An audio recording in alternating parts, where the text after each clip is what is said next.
Beras lagi mahal, penyebab utamanya gagal panen dampak El Nino. Menteri Dalam Negeri bilang jangan bergantung sama beras. Pernyataan ini ramai ditanggapi warganet. Tapi mungkin nggak sih rakyat Indonesia nggak makan nasi? Kita diskusi.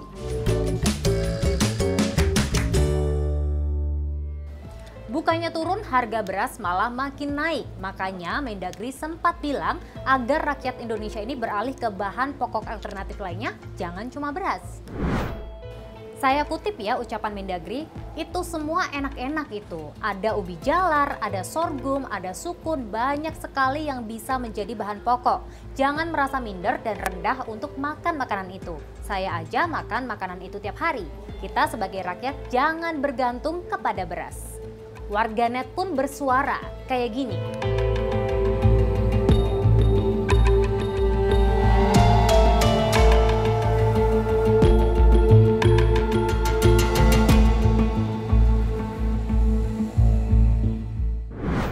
Apa yang dikatakan Menteri Dalam Negeri sebetulnya bukanlah hal baru. Ide mengganti nasi dengan bahan pokok lainnya sudah pernah disinggung juga oleh beberapa pejabat.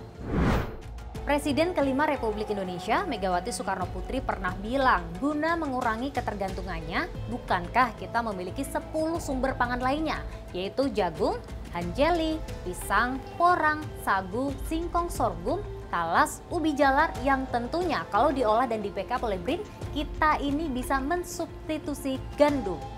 Di Depok pernah juga ada aturan, one day no rice, 1 hari tanpa nasi dan dikecap. Anda gimana? Kira-kira bisa nggak hidup tanpa nasi?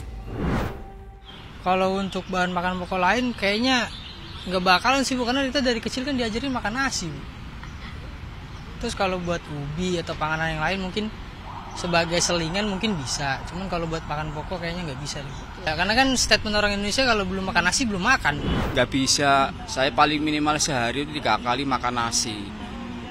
Tapi sejauh ini belum pernah coba ya Pak ya untuk mengganti makanan? Ya kalau sehari belum makan nasi perasaan tenaganya nggak ada gitu. Lebih ke roti sih Kak. Oke. Tapi sehari kayaknya nggak bisa deh kalau nggak makan nasi sekali. Oke. Nggak mau, soalnya nggak ini. Intinya kalau udah makan apa aja itu, kalau belum makan ya, kalau belum makan nasi ya kayaknya nggak ini. Kurang gitu Kurang. ya? Oh, Nggak bisa. nggak bisa? Iya. Kenapa tuh Mas? Lapar? Iya. Kenapa? Ya nggak bisa aja karena udah kebiasaan makan nasi. Karena kebutuhan akan nasi tinggi, tahun ini pemerintah mengimpor beras 400.000 ton untuk menjaga cadangan beras nasional. Ini kan sudah semua, sebetulnya ini kan sudah realisasi, terus berjalan. Jadi barangnya ini dalam perjalanan menuju ke gudang-gudang Bulog. Paling lama Pak Kapolri menyampaikan paling lambat November, dalam perjalanan kan. Masa datang ngomong langsung udah sampai gudang. Kalau itu juga akan dimodalkan. Ya, ini untuk memastikan bahwa kita memiliki cadangan strategis stok. Harus untuk menjaga agar tidak terjadi kenaikan. Karena memang produksi pasti turun karena El Nino. Meskipun juga saya lihat angkanya juga tidak banyak. Saya diskusi dengan pengamat ekonomi soal impor beras ini. Sekarang impor pun juga susah karena masing-masing negara produsen pangan itu juga menahan pasokan. India sudah melarang atau membatasi ekspor beras tertentu. Dan ketika impor ada, satu pertanyaannya tentu kapan barangnya tersedia. Yang kedua adalah kalau tersedia harganya berapa. Karena kalau impornya sudah mahal di negara asalnya, maka diteruskan nanti ke konsumen Indonesia pun juga akan memicu terjadinya kenaikan harga. Jadi memang impor sebenarnya bukan jawaban jangka panjang. Ini hanya langkah pemadam kebakaran jangka pendek. Tapi kalau masalah di level produksi tidak teratasi, tahun depan kita menghadapi masalah yang sama soal beras. Mau udah makan roti, pizza, atau yang lainnya selain nasi, biasanya banyak orang Indonesia bilang belum makan kalau belum makan nasi. Bentar deh, emangnya nasi itu pangan asli Indonesia ya? Nasi bersumber dari tanaman padi, dan padi bukan pangan asli dari Indonesia, melainkan dari China dan India. Pada era kerajaan Hindu-Buddha di Nusantara, padi dibudidayakan terutama di Pulau Jawa.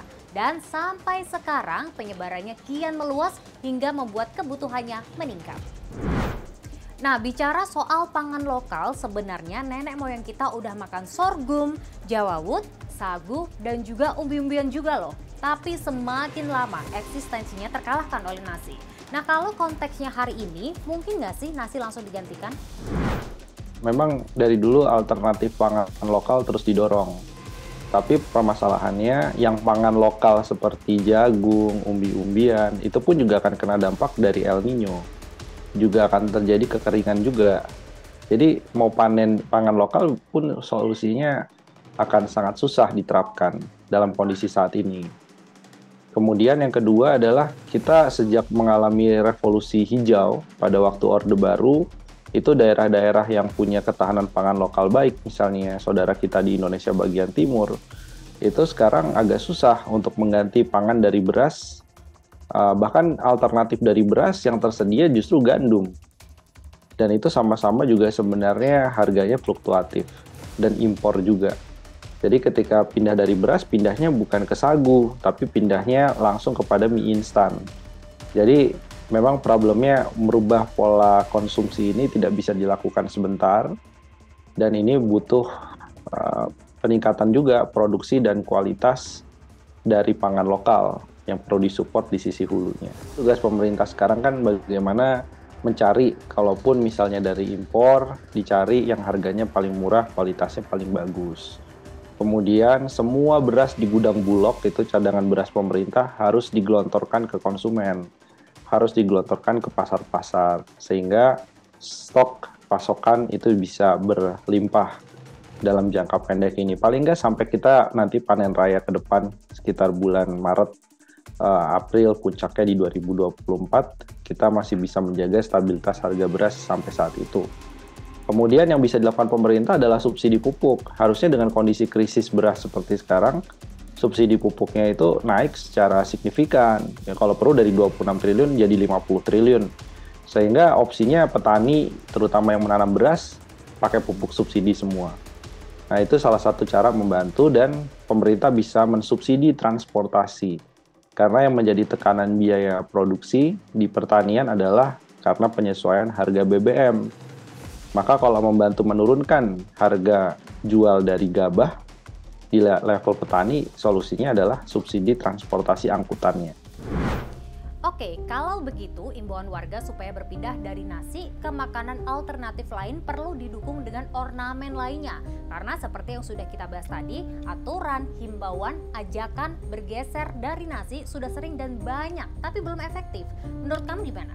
Kita lanjut di kolom komentar ya.